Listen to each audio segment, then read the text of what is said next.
কোনো অংশই সীমান্তের অরক্ষিত নেই। দ্বিতীয় হলো, আজকাল এই ডিজিটাল মডার্ন যুগে physical presence 100 each and every ইঞ্চে প্রয়োজন নেই। অনেক জায়গা থেকে মডার্ন সার্ভেলেন্সের মাধ্যমে আপনার সেই জায়গাটুকু সার্ভেল করা যায় বা দেখা যায়। আমরা নিশ্চিত করে বিওপি গুলো এমনভাবে স্থাপন করা এবং পেট্রোলিং করে নিশ্চিত করা হয় যেন কোনো দিক থেকে কোনো ধরনের অনুপ্রবেশ হলে সেটা আমরা তথ্য পাই। গতকাল যে 65 পরে আরো 10 জন, এই 75 জনকে যাদেরকে ফেরত পাঠিয়েছি আমরা, এটা ছিল পানিপথে, নৌকা করে আসছিল ওরা। এই মেইনলি কিন্তু এখানে যে গ্রাউন্ডেই আছে সেই নৌকার ওইখানেও আমাদের পেট্রোল ছিল। তারপর যখন এটা হলো, আমি নিজে মহাপরিচালক কোস্টগার্ড মহোদয়ের সাথে কথা বলে কোস্টগার্ডের পেট্রোল ওখানে বাড়ানো হয়েছে, সো ওই দিক থেকে যাতে আর কোনো অনুপ্রবেশ না হতে পারে।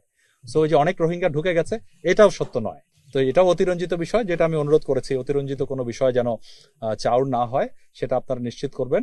আর আমরা নিশ্চিত করছি বর্তমানে রোহিঙ্গা রেফিউজি এটা আর আমরা প্রবেশ করতে দেব না।